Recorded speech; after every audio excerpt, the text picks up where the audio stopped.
Olá, sejam todos bem-vindas e bem-vindos, docentes, estudantes, colegas, que ouvem e assistem ao encontro Diálogos sobre Convivência Pedagógica.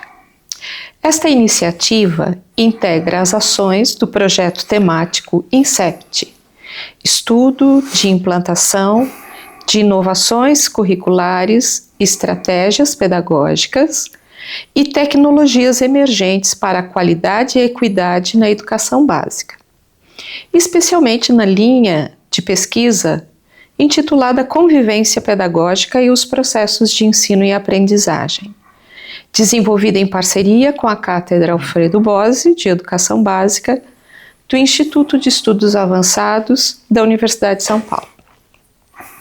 A proposta deste encontro é dialogar com um pesquisador que trará contribuições que possibilitam aprofundar a compreensão das relações entre desenvolvimento humano, educação escolar, ensino, aprendizagem e convivência pedagógica, ampliando a divulgação científica e o intercâmbio acadêmico em torno desses temas.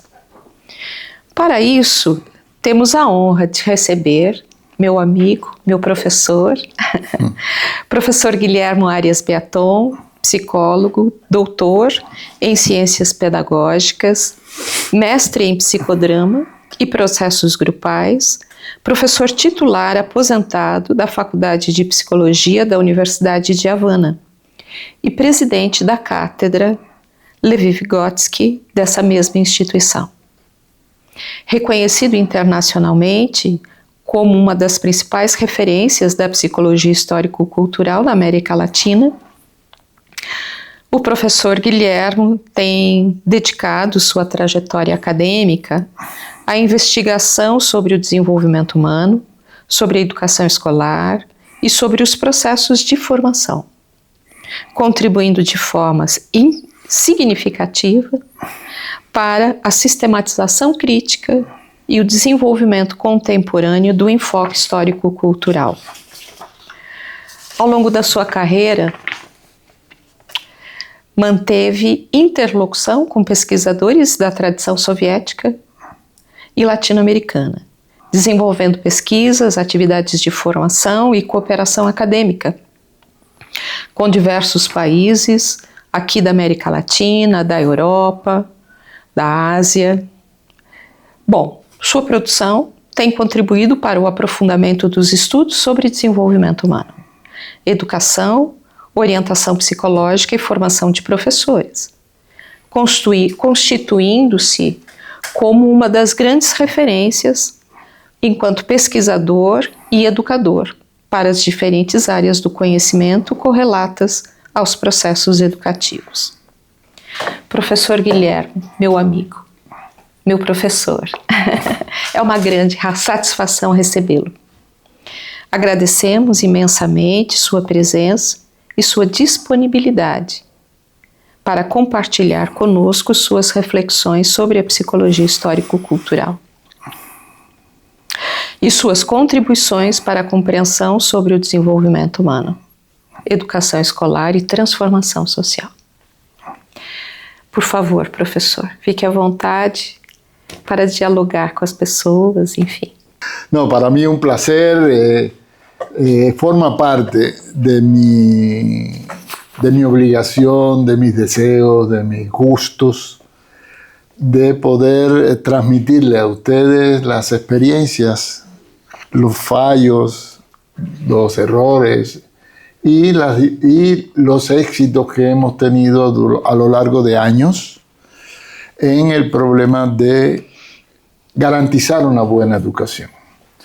Yo le llamo a eso, desde el punto de vista histórico-cultural, la educación desenvolventista y desarrolladora. Eso es lo que le hace falta a la educación, yo diría, en el mundo, independientemente de que hay países donde se trabajan estas actividades desde el punto de vista pedagógico, desde el punto de vista psicológico y desde el punto de vista de la convivencia, a la que yo le llamo también a las condiciones de la colectividad del trabajo.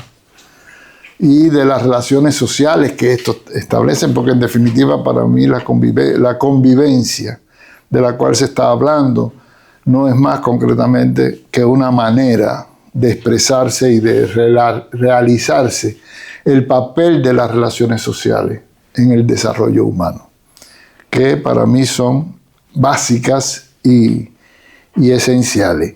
Por lo tanto, todo lo que yo pueda decir para mí es un honor, una satisfacción y una manera concreta de poder percibir pues la utilidad que hemos tenido a lo largo de años en relación con un tema tan importante, yo diría medular, para mejorar el mundo algún día, para mejorar la sociedad algún día, que es concretamente puntualizar, proyectar, crear una educación de calidad que promueva el desenvolvimiento de todas las personas, de todos los niños y de todos los familiares, incluso los profesores.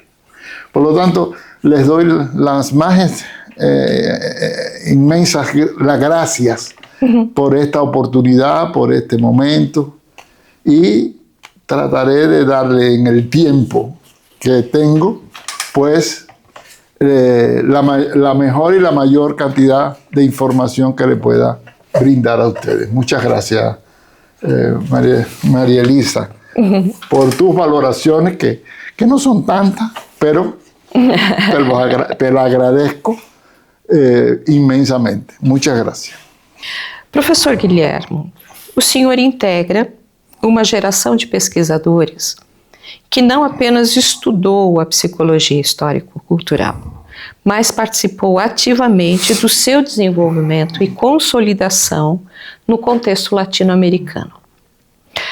Sua trajetória, professor, nos permite acompanhar Vou falar novamente.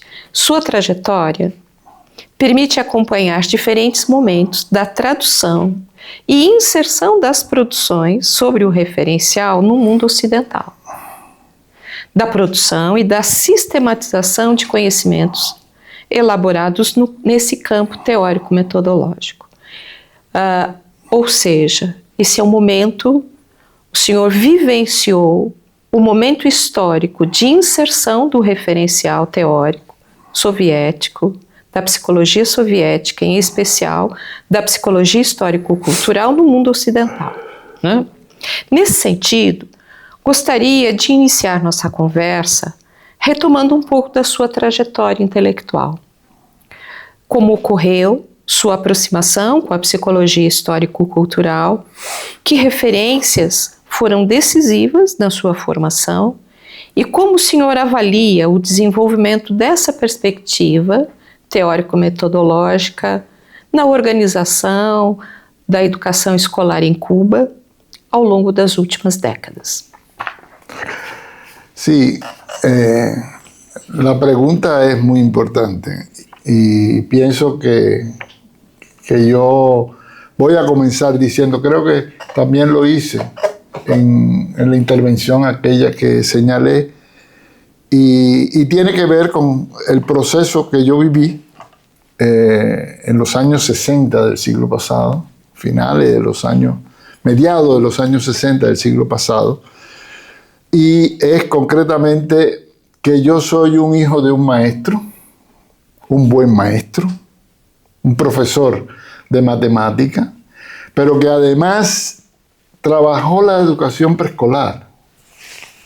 Y increíblemente, lo que hoy estamos tratando de implantar y trabajar desde el punto de vista histórico-cultural, en los trabajos del CONI en este sentido, mi padre en la educación preescolar preparaba a los niños para que entonces al entrar en la escuela primaria, los niños estuvieran en mejores condiciones de poder aprender a leer y a escribir. Así estuvo mi papá durante un tiempo.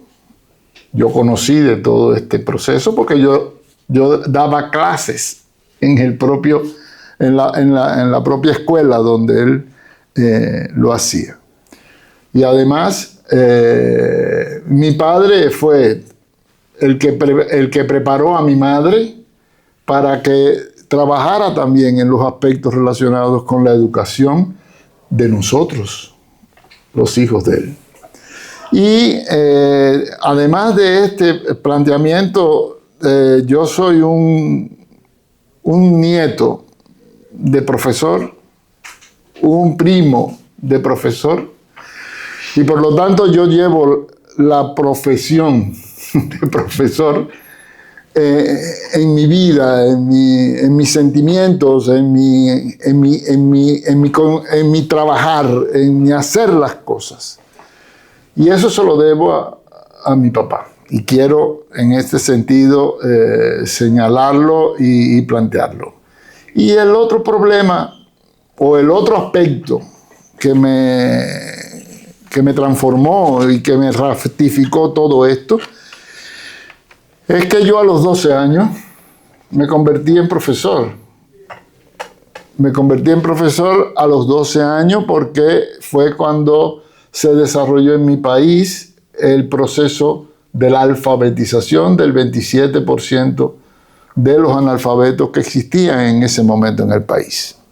Yo fui profesor, me prepararon rápidamente, junto conmigo 100.000 jóvenes y creo que fueron unos 20.000 profesores o 30.000 profesores, que entre todos, pues, en alrededor de 6, 7 meses, nuestro país se convirtió en un país con solamente un 3% de analfabetismo.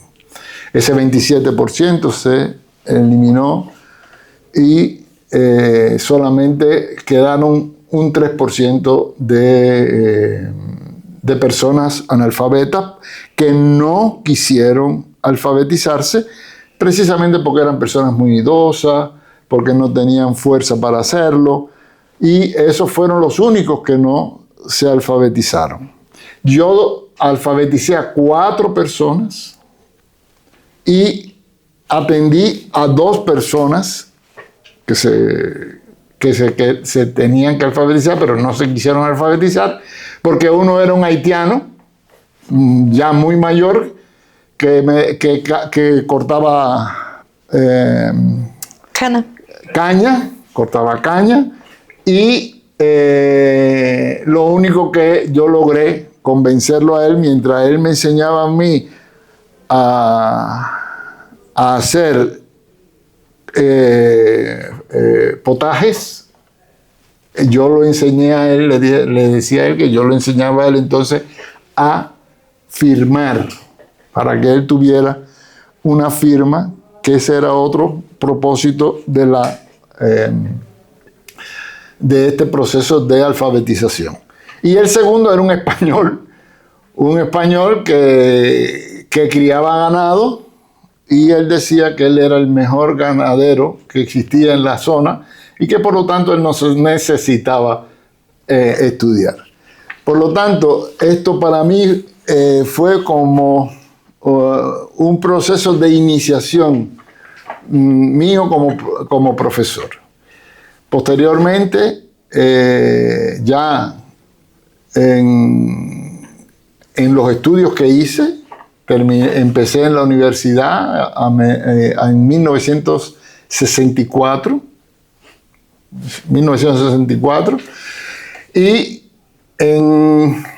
en este trabajo en la universidad, ya cuando estaba en el tercer grado de la Facultad de Psicología, yo estaba convertido en profesor de la universidad.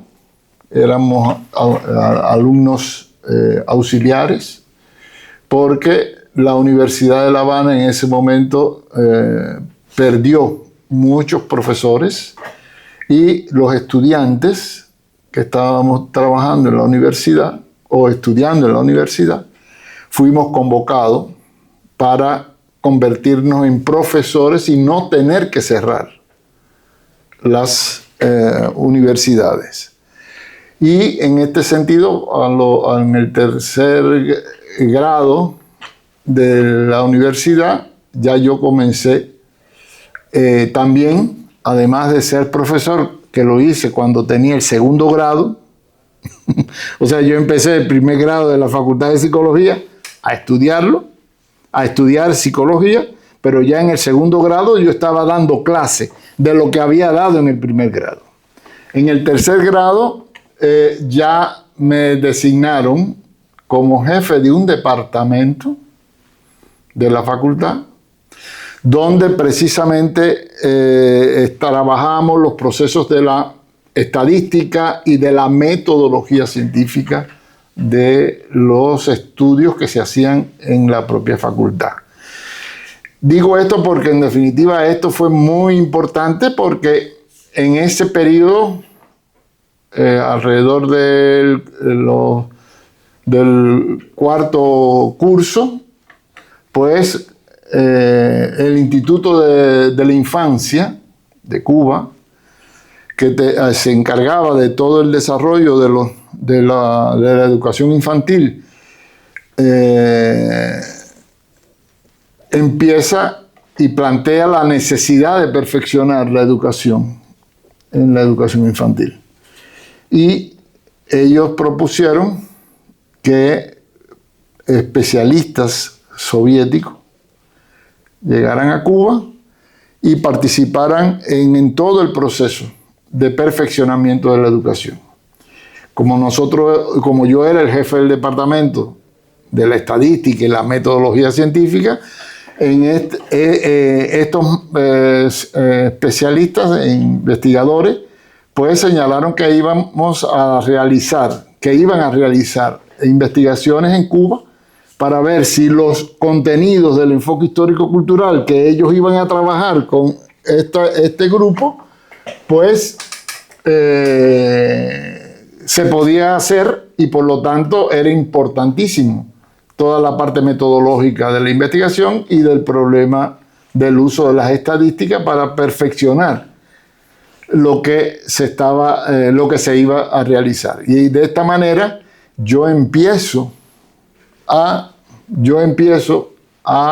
vincularme con el enfoque histórico-cultural. Los especialistas que trabajaron, con los que yo trabajé en ese momento fueron Leonid Wenger, Valeria Mújina y Svetlana Novosiolova, entre otros que también iban y venían, pero los tres que estaban trabajando en este sentido eran ellos. Y por lo tanto, aquí yo empecé a trabajar y a conocer y a estudiar el enfoque histórico-cultural. A esto se suma concretamente que en ese momento a la Facultad de Psicología llega el primer libro de pensamiento y lenguaje que se había editado en Argentina, que se había publicado en Argentina, y Argentina le había dado el derecho a Cuba a volverlo a publicar en Cuba. Esta era la versión reducida de pensamiento y lenguaje, pero nosotros lo estudiamos en esa oportunidad, y ese fue el impacto del enfoque histórico-cultural para nosotros. También en ese tiempo entra en la Facultad de Psicología un asesor de la Unión Soviética también, y entonces él nos preparó y nos creó las condiciones para nosotros estudiar algunas teorías, algunos aspectos del enfoque histórico-cultural, pero básicamente trabajados por Borzovich, por Luria, por Leontiev, y se me olvidó ahora el nombre, que también nos ampliaron las perspectivas acerca del enfoque histórico-cultural, que para nosotros pues se convirtió concretamente en una revolución y en un aspecto de cambio y de transmisión, y además de reforzamiento de algo que por lo menos nosotros estábamos discutiendo de los test psicológicos. Y era concretamente que los test psicológicos lo que no evaluaban el desarrollo biológico del sujeto, sino que ellos lo que podían desenvolver, lo que podían valorar y evaluar, era concretamente la calidad de la educación que habían tenido para poder alcanzar la evaluación que los test psicológicos hacían. O sea que los test psicológicos lo que hacían era concretamente evaluar la calidad como el sujeto se había educado hasta ese momento. Entonces eso para nosotros fue muy importante, porque era un pensamiento que ya teníamos nosotros y que el enfoque histórico-cultural nos estaba demostrando concretamente que el problema del desarrollo humano era un producto de la apropiación de los elementos sociales, culturales e históricos, y no concretamente un producto de los procesos biológicos que presentaban las personas. Por lo tanto, ese para mí fue el primer aspecto esencial que nos movió hacia el enfoque histórico-cultural, a estudiarlo lo más profundamente posible, a aplicarlo, a trabajarlo, que todavía aquí no señalo concretamente el segundo paso, que fue concretamente cuando fui solicitado. Ya estaba terminando la facultad de psicología, no la había terminado todavía, pero que me llamaron para que yo trabajara en el Ministerio de Educación para hacer, a partir de los años 70, 71, el perfeccionamiento de la educación en el Ministerio de Educación, dado que se había concebido y se había visto concretamente que a pesar de todo lo que se había hecho en la educación de Cuba desde 1960 a 1959 a esa fecha, todavía teníamos un alto número de niños que no aprendían correctamente hasta tercer y cuarto grado. Y entonces la dirección del país y el propio Ministerio de Educación se planteó la tarea de hacer el perfeccionamiento de la educación en Cuba a partir de 1971. Y en eso yo tuve la suerte de poder participar en ese proceso, y sin duda fue el enfoque histórico-cultural lo que nosotros empleamos como fuente teórica y básica para la realización de ese perfeccionamiento.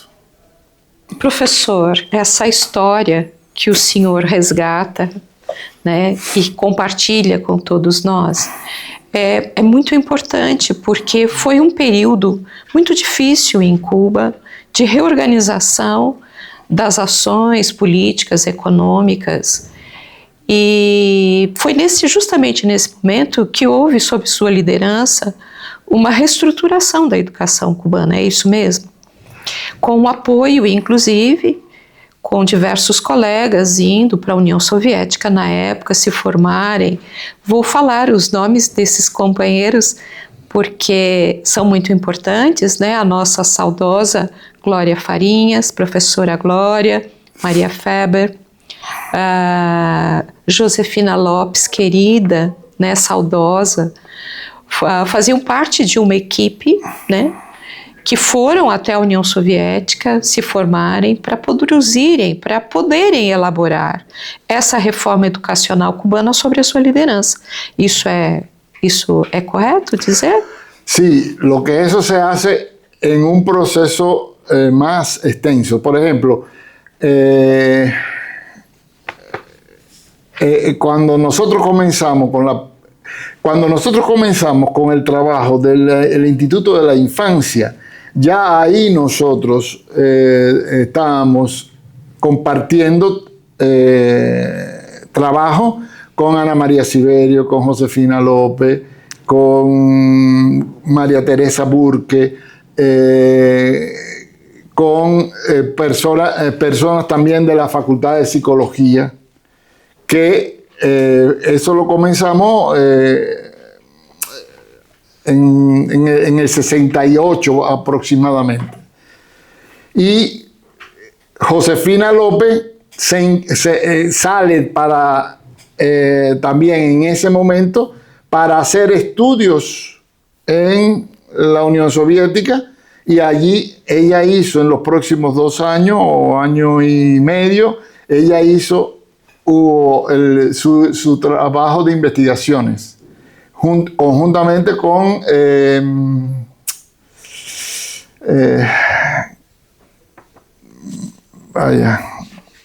Josefina, María Feble. No, María Feble Fue después. Fue después, porque a partir de ese momento, pues se fueron desarrollando otras personas, porque en definitiva el perfeccionamiento de educación demoró prácticamente hasta 1990.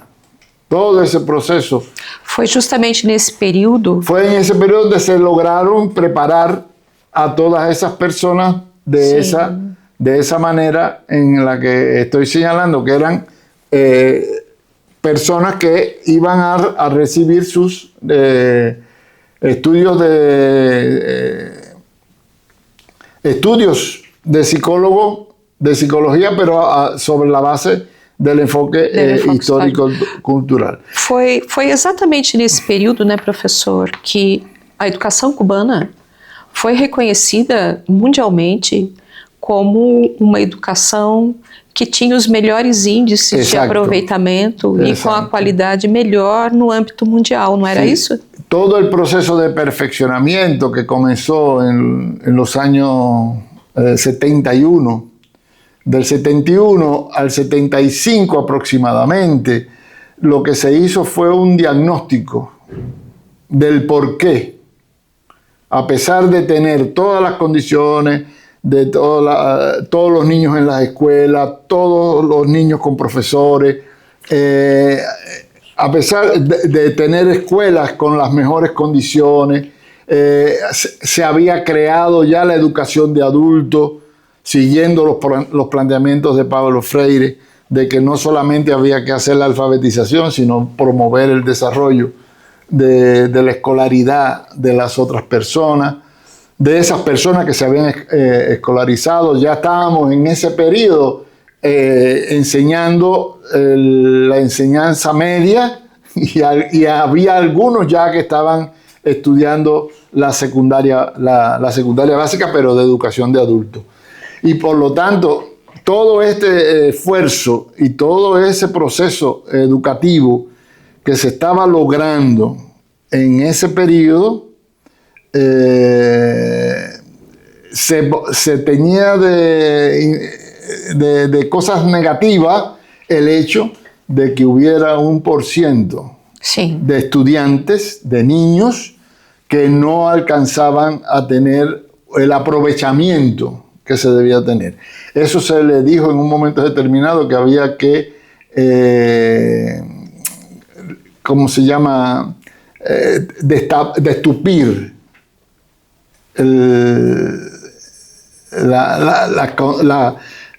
la traba de niños que no estudiaban, y que eso era un problema que teníamos que resolver los pedagogos, los psicólogos y todos los especialistas que tuvieran que trabajar en la educación en ese momento. Ese fue el planteamiento del gobierno, ese fue el planteamiento que se hizo por parte de todos los que de una u otra manera participábamos en la necesidad de organizar y de perfeccionar el sistema educacional. O sea, de hecho, era desde el punto de vista histórico-cultural y desde el punto de vista de lo que aprendimos de Borjovi, porque fue la persona en la que más trabajamos en ese momento, no tanto Vygotsky como Borjovi, Sí. por el libro que ella me entregó cuando yo visité Moscú en 1972 aproximadamente, que ella me entregó ese libro y es el libro que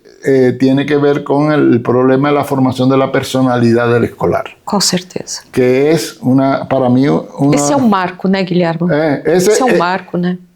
Esse foi um marco nesse processo. Prácticamente, ese libro se convirtió en un referente para nosotros muy importante para organizar lo que fue el Departamento de Psicología del Ministerio de Educación, y después ese material se utilizó para el desenvolvimiento, unos 4 o 5 años después,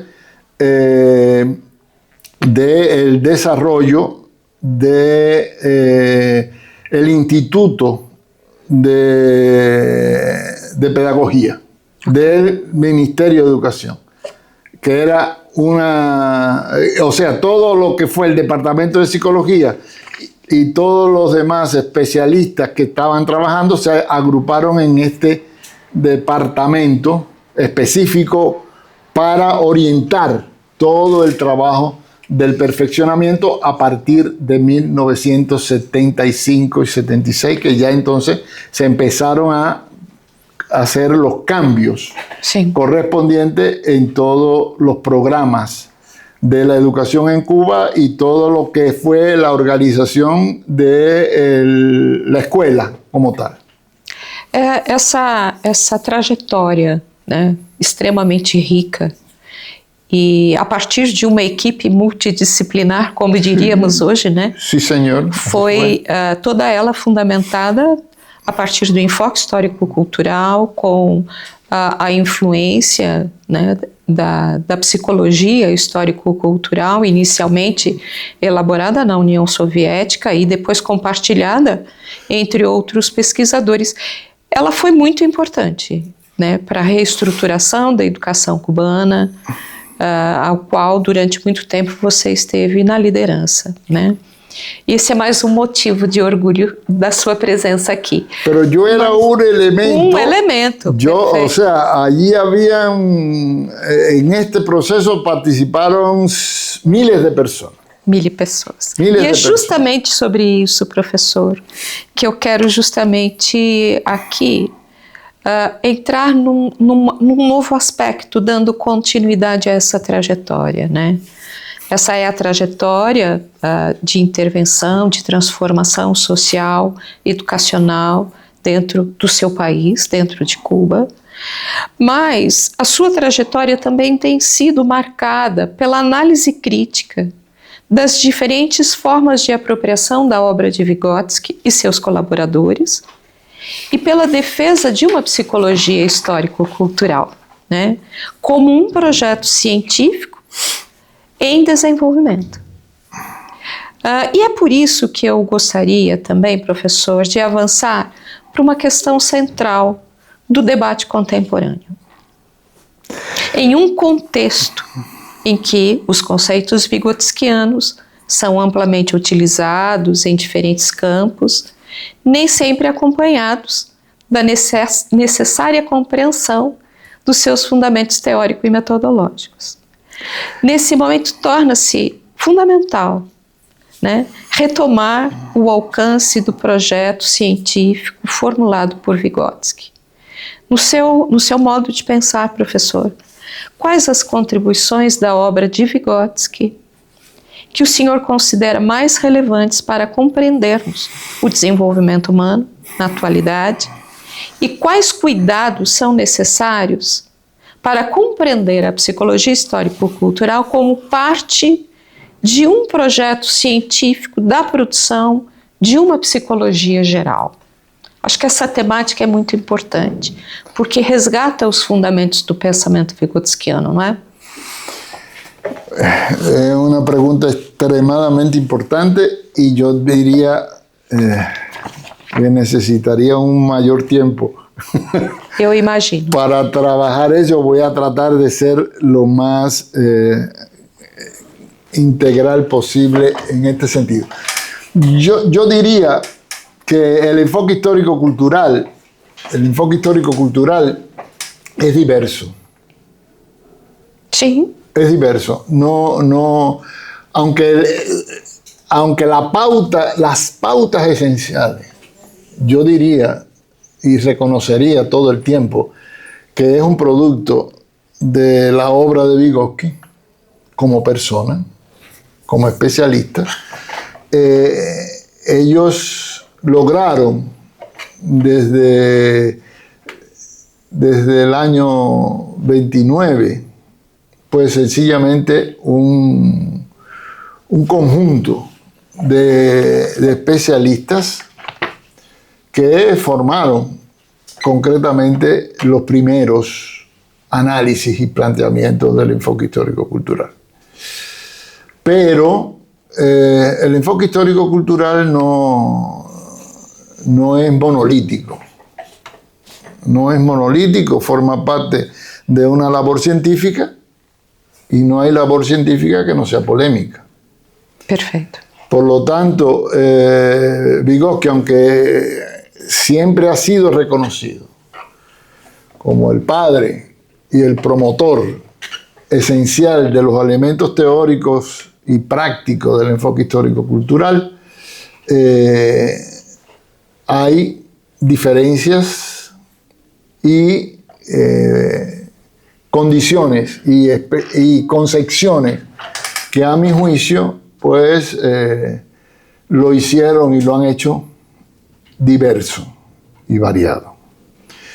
Eso también se presentaba en el perfeccionamiento, eso se reflejaba también en el perfeccionamiento que hacíamos de la educación.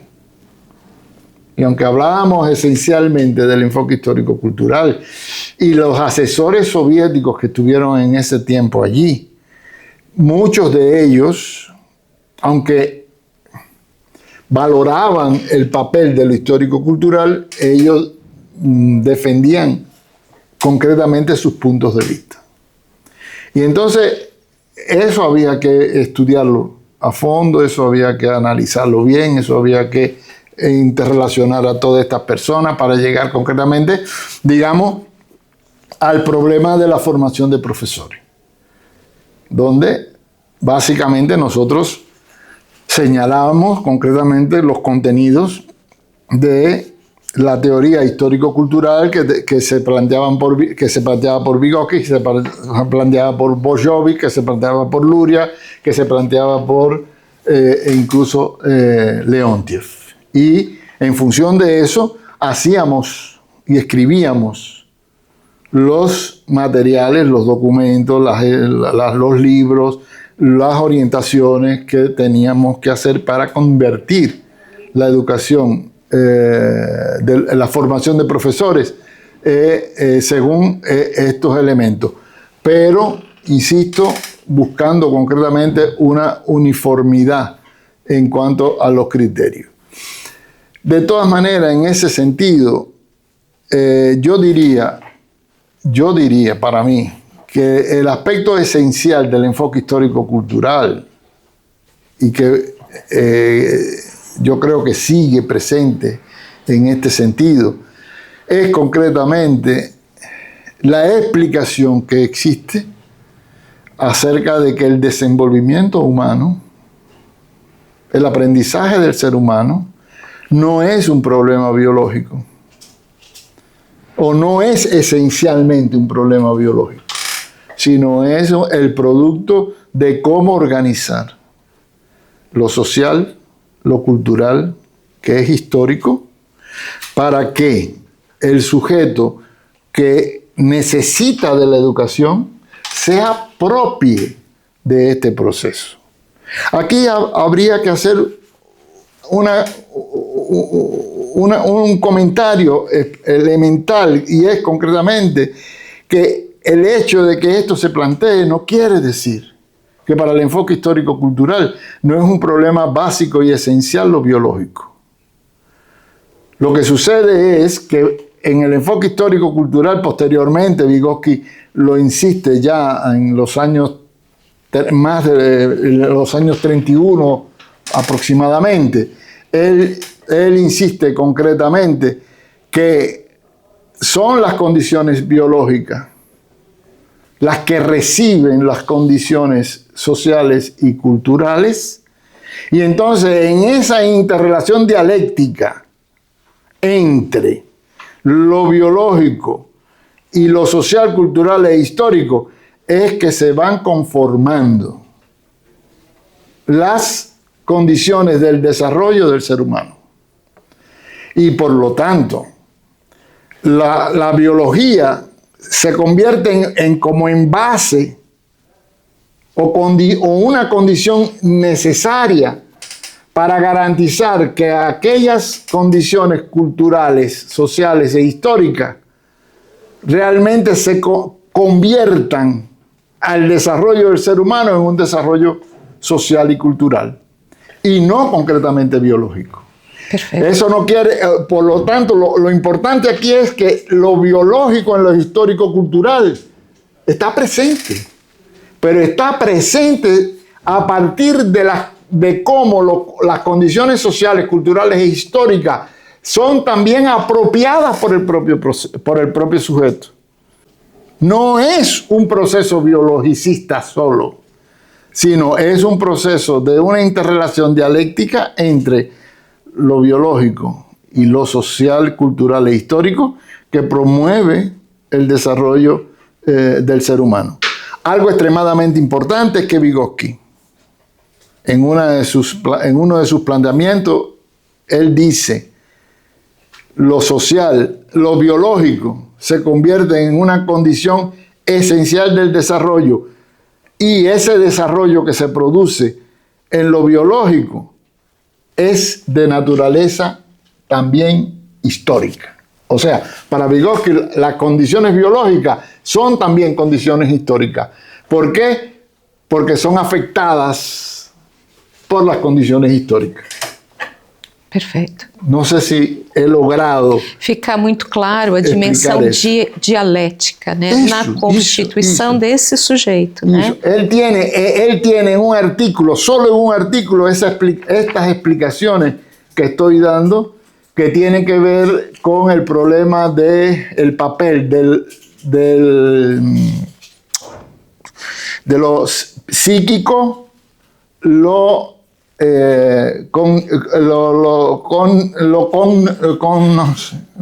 psíquico, social, cultural.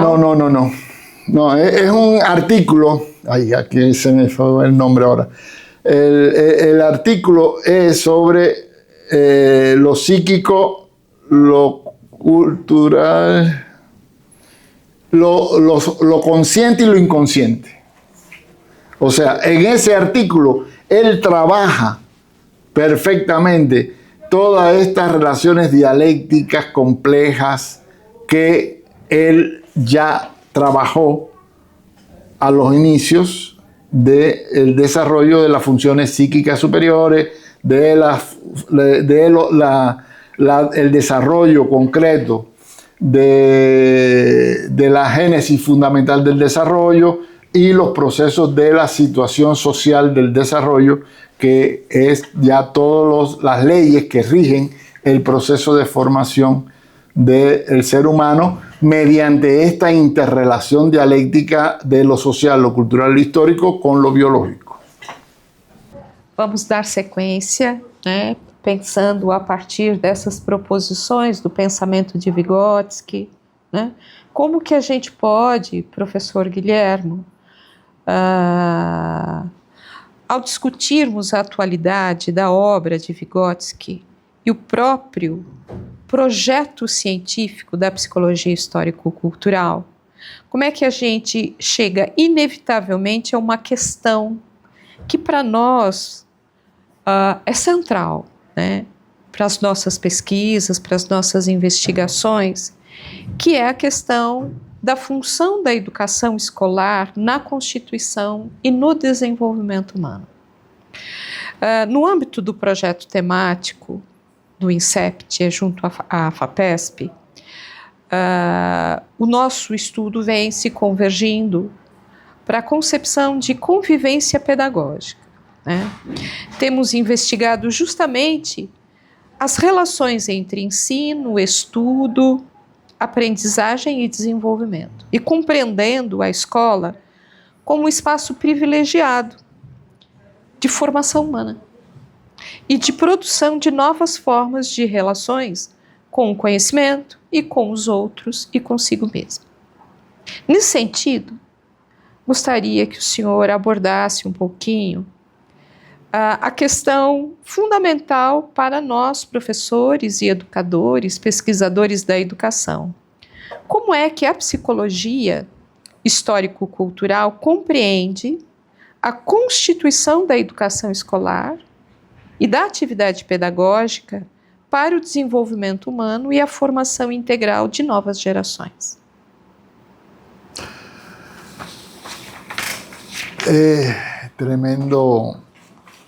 Tremenda idea o tremendo proceso. No, yo pienso, para tratar de ser concreto en este sentido, que por eso para el enfoque histórico-cultural una de sus condiciones, y una de las condiciones es que todo desenvolvimiento del ser humano tiene que ser pleno e integral. No puede ser fragmentado. No puede fragmentarse. Toda institución que se dedique al proceso de formación y desenvolvimiento del ser humano tiene que ser integral y pleno. Incluso por eso creo que en el escrito que yo hice y que leímos la otra vez, yo señalaba concretamente inclusive que no es solamente la escuela, es el Ministerio de Educación de un país, tiene que tener una visión integral del desarrollo humano. Si no tiene una visión integral del desenvolvimiento humano, lo que se consigue en la escuela es fragmentación, por la diversidad de aspectos que una escuela necesita. La escuela no solamente necesita un director o varios subdirectores. No. Para nosotros, desde el enfoque histórico-cultural, y que lo hicimos en Cuba y lo hemos trabajado en Cuba, es concretamente que la escuela no es solo para enseñar, sino también para educar, formar, estructurar esas personas con las características futuras que tienen que tener como desarrollo y como formación. En la escuela no solo se da historia y se da matemática. En la escuela hay que enseñar a ser colectivista. Hay que desarrollar al sujeto para que sea afable.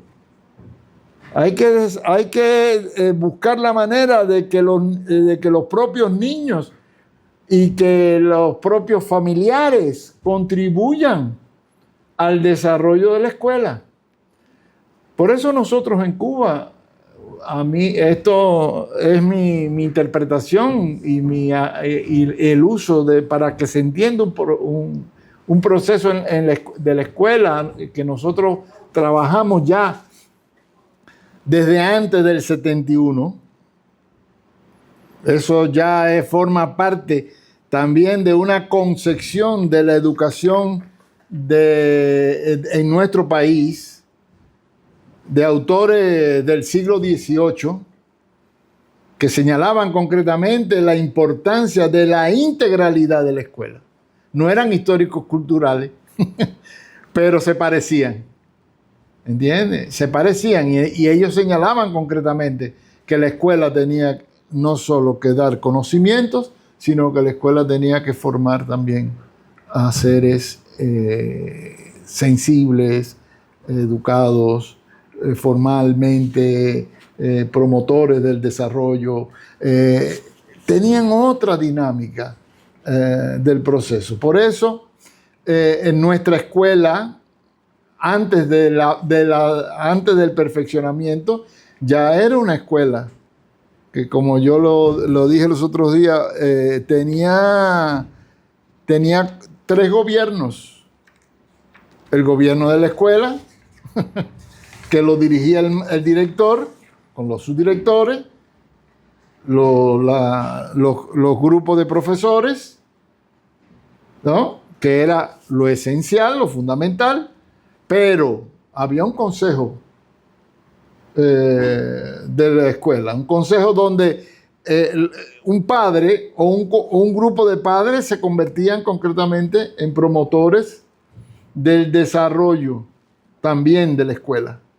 O los niños que formaban parte de una organización pioneril y ese grupo de pioneros tenía un director, un jefe, un subalterno que sencillamente se ocupaba del desenvolvimiento de los niños, igual que los familiares se dedicaban al trabajo con los familiares. Y todos formaban parte de la misma escuela. Esa es una manera, a mi juicio, de tener la organización de una convivencia social en la escuela. Una convivencia donde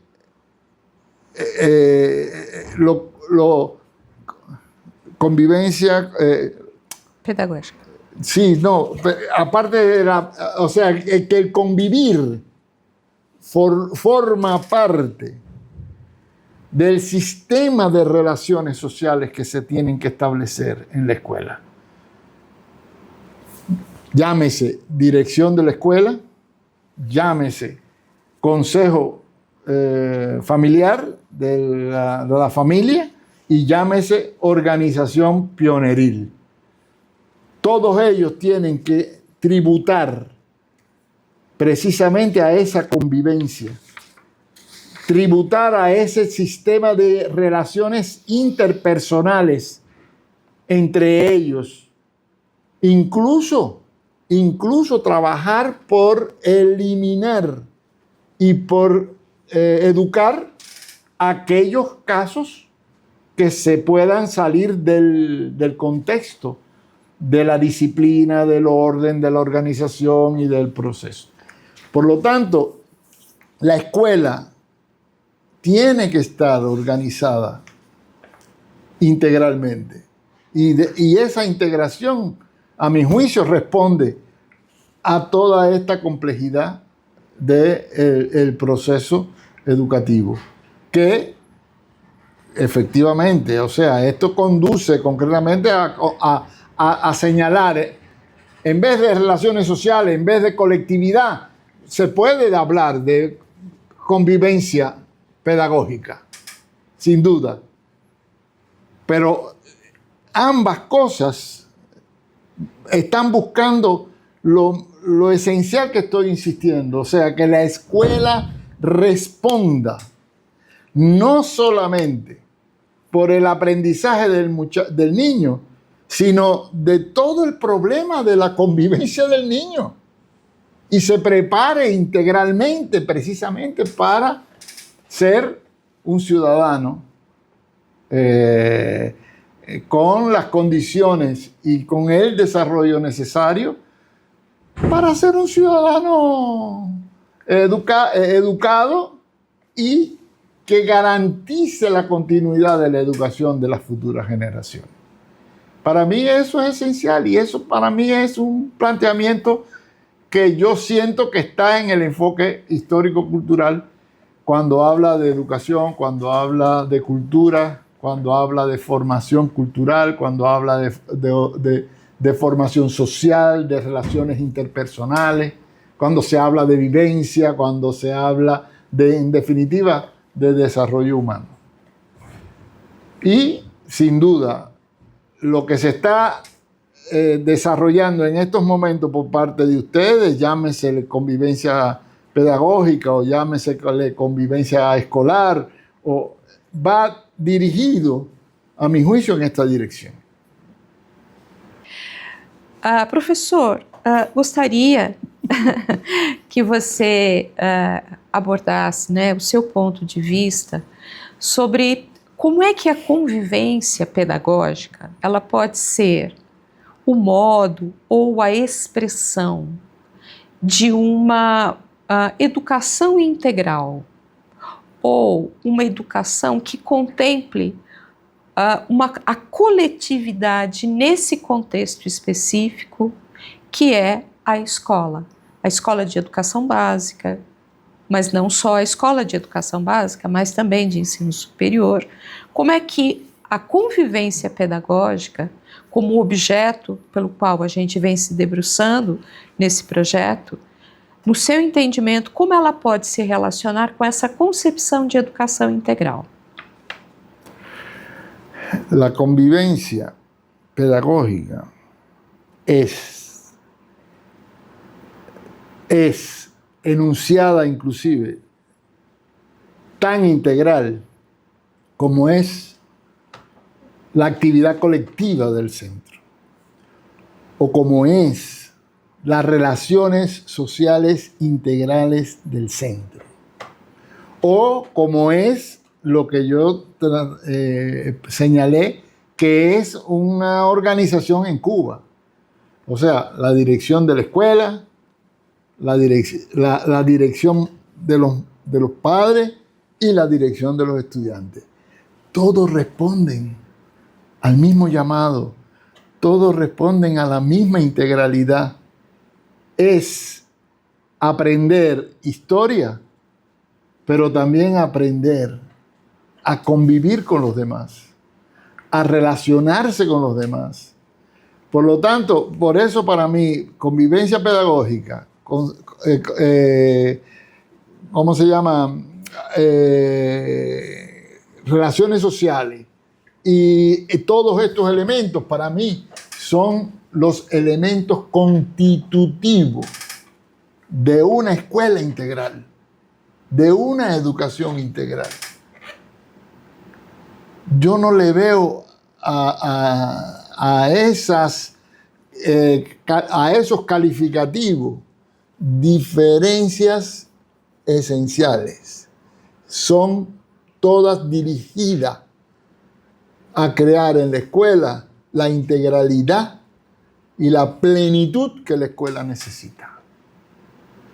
Não sei se me logro explicar. Eu vou ainda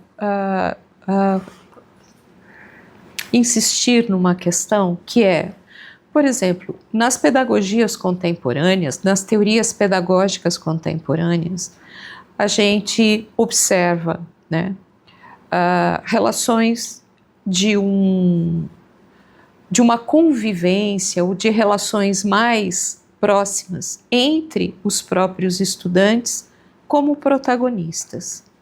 Sim. Eu gostaria de saber como é que o senhor vê essa questão deste foco particular no protagonismo do aluno nessa constituição dessa coletividade, ou se há necessidade de, nesta coletividade, no seu entendimento, ser mais ampla ou não.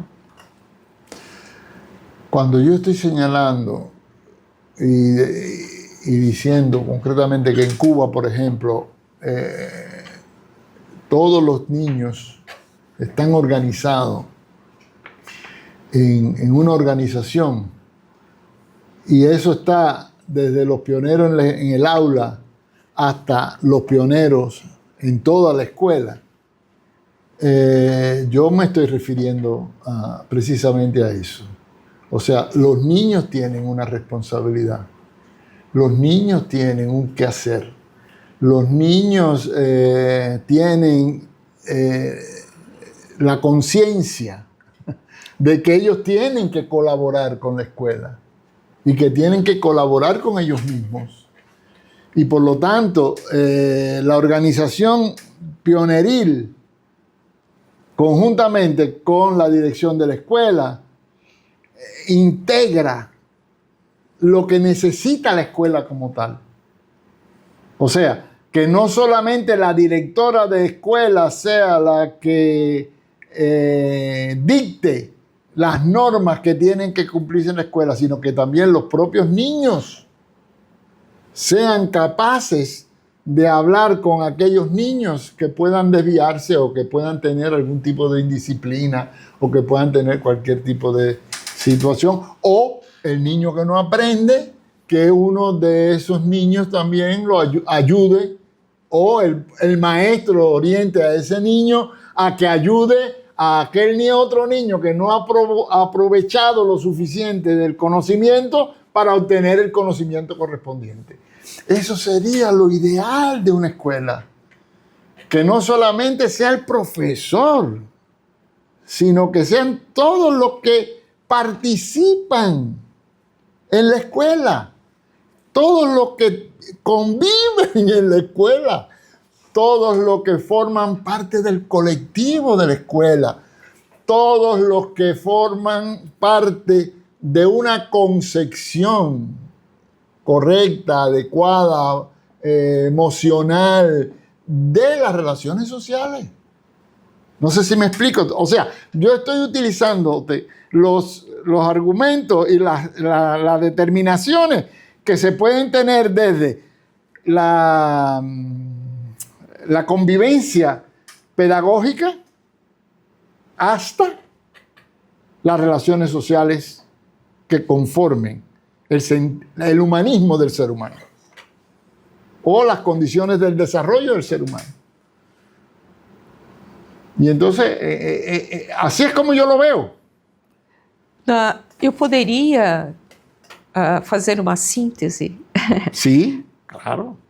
Da seguinte forma: a educação integral, ela se objetiva por meio da convivência pedagógica, integrando escola, família e todos os sujeitos que ali integram.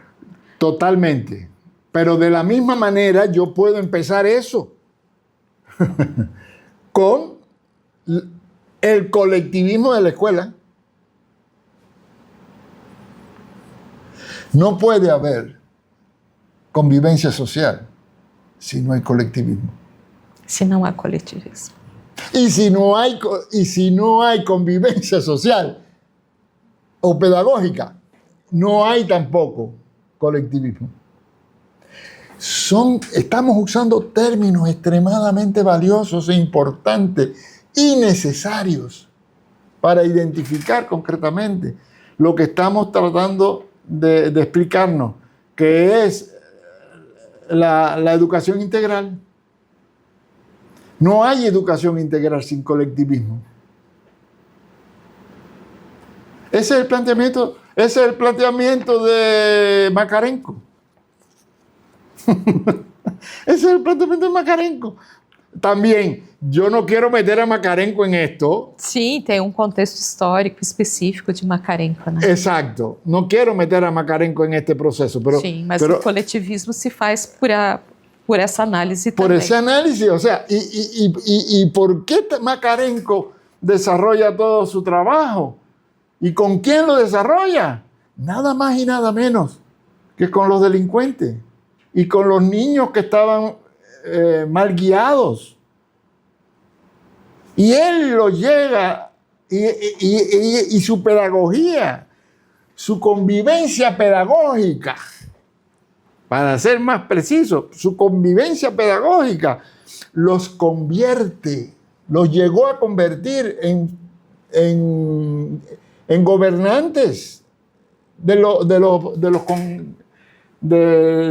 lugares donde se decidían los procesos sociales de la sociedad.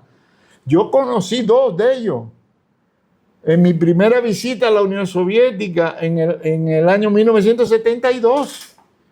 Yo conocí 2 de ellos en Ucrania, que fueron alumnos de Makarenko. Y eran, ¿cómo se llama esto? Los que son de los gobiernos de la... María da União Soviética. Sí, pero que eran de los ay, Dios mío, el nombre de eso. ¿Ministerio de alguna cosa? No, del ministerio no, los que participaban en las decisiones administrativas y legales y esas cosas, ¿cómo se llama eso? Ave María. Não tem problema. Não tem problema, esquecer o nome não tem problema. No. Mas eram dirigentes. Eran dirigentes. Sí, pero eso se llama ao Estado, né? los parlamentos. Parlamentares. Los parlamentares. Eran parlamentares. Y habían sido estudantes da equipe de Makarenko. De equipo de Makarenko. Y por lo tanto fueron delincuentes o fueron personas descarriadas desde el punto de vista histórico y personal, y sin embargo la función colectivista y el trabajo colectivista de las escuelas de Makarenko los cambiaron, los transformaron. Isso me leva a crer e a deduzir a potência desse conceito chamado convivência pedagógica. Por supuesto, yo no tengo la menor duda de eso. Perfeito. Yo no tengo la menor duda.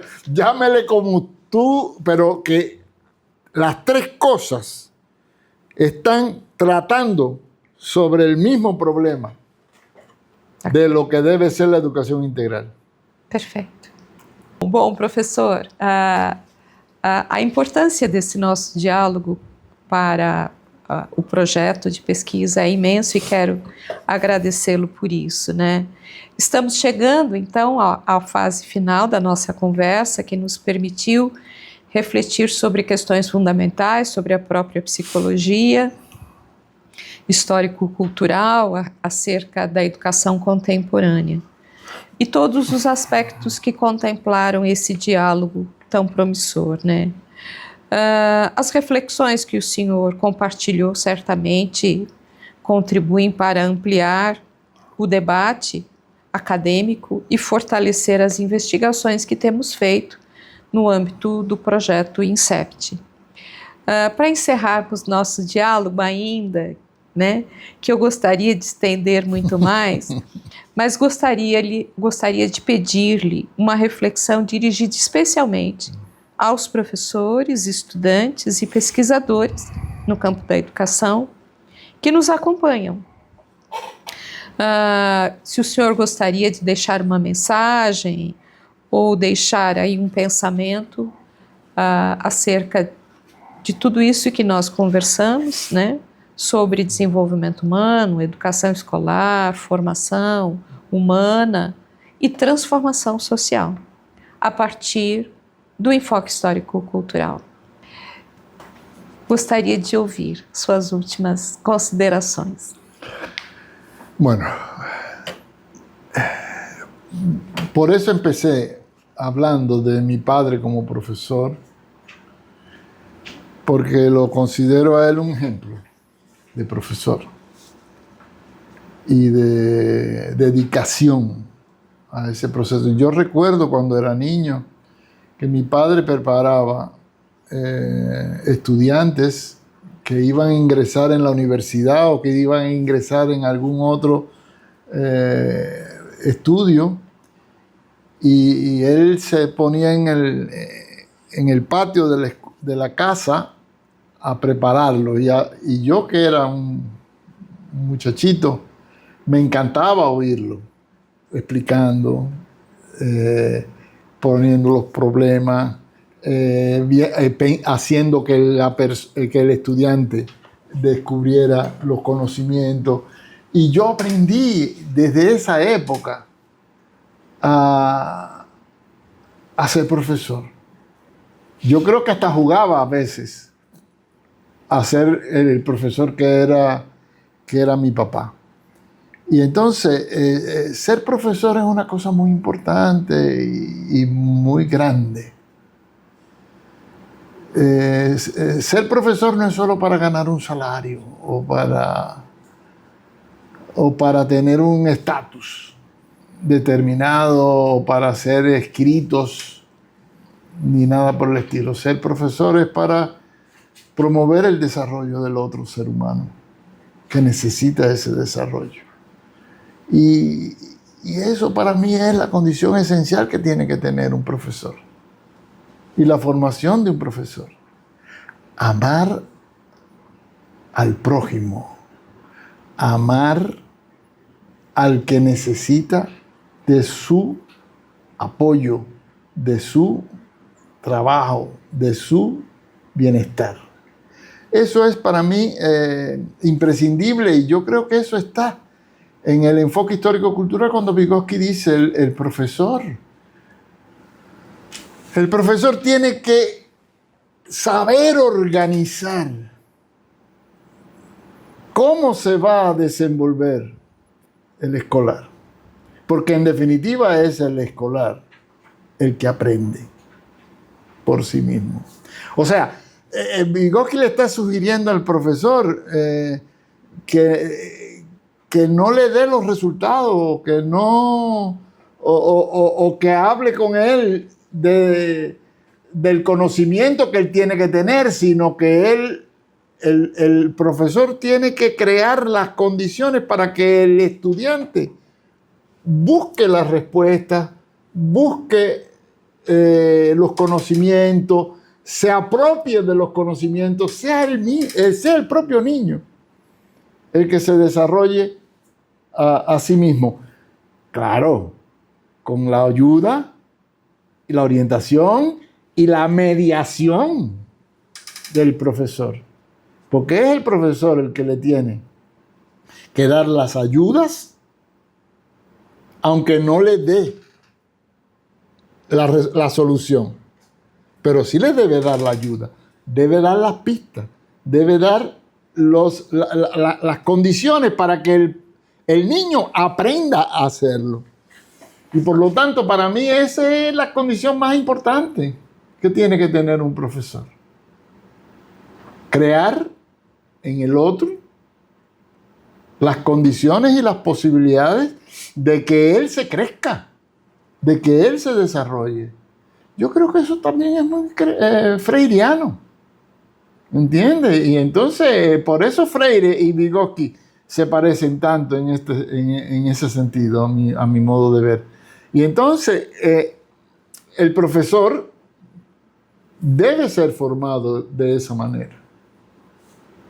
Por eso digo concretamente que el profesor no solamente debe recibir los contenidos teóricos, prácticos de una escuela, sino que el profesor debe de participar activamente en este tipo de función de labor, supervisado, como mismo hacen los médicos. Yo no sé por qué los profesores no son sometidos a ese tipo de preparación. En Cuba, los profesores, desde que comienzan a estudiar sobre pedagogía, ellos están participando en el quehacer de la escuela. Y ellos empiezan aprendiendo a cómo se organiza una escuela. Y terminan en el 4º año, ahora creo que son 4 años los que están trabajando, en el 4º año, y ellos están enseñando a los niños bajo la supervisión de los maestros que lo pueden asesorar y ayudar a comprender ese proceso. Por lo tanto, y esto es un problema esencial que dicen los maestros que yo estudié en Cuba, que le llamábamos profesores potenciadores. Ellos eran aquellos profesores que reconocían que más importante que el conocimiento de la psicología que necesitaban, más importante que los contenidos de la asignatura que ellos iban a trabajar, más convencidos de lo que iban a hacer desde el punto de vista pedagógico, lo más importante en su formación era precisamente la supervisión que hacían los profesores seleccionados para que él fuera un buen profesor. Y eso me parece que es extremadamente importante. Yo diría que yo haría un llamado a Brasil en este sentido. Porque en Brasil, hasta donde yo sé, no se utiliza este tipo de función formativa de un maestro. Pero el maestro, igual que el médico, necesita de la supervisión de aquellos que ya dominan la técnica y el procedimiento de la formación de un ser humano. Un ser humano es un ser humano. Y la formación de un ser humano exige una preparación fuerte y contundente de la persona que lo está formando. Yo no tengo duda de eso. Y por lo tanto, eso para mí es histórico-cultural por lo que decía de Vygotsky. El profesor, y yo los conocí en Rusia también. Los profesores que yo conocí en Rusia eran personas que enseñaban, como estoy diciendo, a los formadores, a los futuros profesores. Entonces, en este sentido, el profesor, para que sea un promotor y un potenciador, no puede ser biologicista. No. Tiene que saber cómo organizar el proceso para que sea el estudiante el que aprenda. Sin duda, de toda clase. Y además de eso, el profesor sí tiene que tener en cuenta qué sucede con aquel niño que se retrasa. ¿Qué hay que hacer con aquel niño que no aprende? ¿Y qué significado tiene para el profesor y para el niño los procesos de evaluación que hace el profesor para saber si el niño aprende o no aprende? Y no para darle una calificación. Lo último que se da en una evaluación de profesores en mi país es concretamente la calificación o la nota que recibe. Para nosotros, la evaluación tiene como primera condición que el maestro se entere de cómo está el desarrollo del niño. Y si está alterado y si tiene dificultades, el maestro tiene que organizar el contenido que permita que este niño supere sus dificultades. Y si no lo puede hacer él, pues lo habla con otro niño para que este otro niño, porque a veces hay niños que enseñan mejor al que tiene dificultades que el propio maestro. Porque es la convivencia, ¿no?, entre ellos y la acción entre ellos, la explicación que le hace el niño que puede manejar perfectamente bien el conocimiento, se lo transmite al otro niño. O sea, el profesor tiene que saber organizar todo esto. Y eso creo que hay que prepararlo desde la formación de profesores.